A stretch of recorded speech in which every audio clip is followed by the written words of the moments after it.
Welcome to Take 5, your 5-minute inspirational message from Solid Rock Drogheda. During this next week, we are going to be celebrating Holy Week. We're going to be looking from Palm Sunday through to Easter Sunday.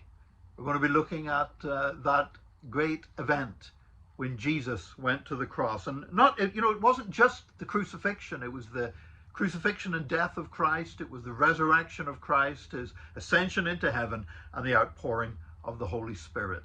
A series of events that changed the world and certainly changed us forever.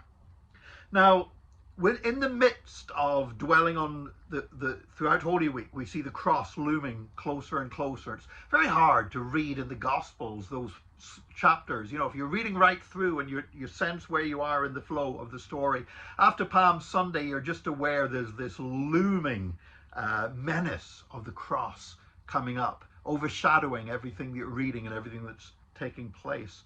But of course, it was only through the work of the cross that the wonderful redemption of God could be released for us as his people. And there's that amazing verse that during Peter's sermon on the day of Pentecost, when he said in Acts chapter 2, verses 23 and 24, he said, "This man was handed over to you by God's deliberate plan and foreknowledge, and you, with the help of wicked men, put him to death by nailing him to the cross. But God raised him from the dead, freeing him from the agony of death, because it was impossible for death to keep its hold on him." When you read the New Testament in the original Greek language that it was written in, because obviously what we have is an English translation from the Greek, when it speaks about the agony of death, there's plenty of Greek words that could have been used there to describe agony or pain, but this is a very specific word. And actually, when it's used elsewhere in the Bible, it's talking about birth pains.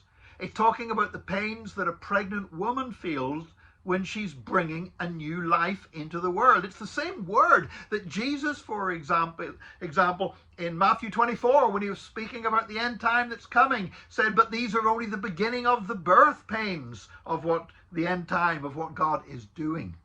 And there is, it's advisedly that Peter, preaching on the day of Pentecost, used that term, that it was always used about birth pains. Peter used it about the death of Jesus, the agony of death, the birth pains of death. It sounds like a contradiction, doesn't it? But somebody has said this, that when Nicodemus and Joseph of Arimathea laid Jesus' body in that tomb and rolled the stone over the entrance, it was not just a tomb, but it was also a womb.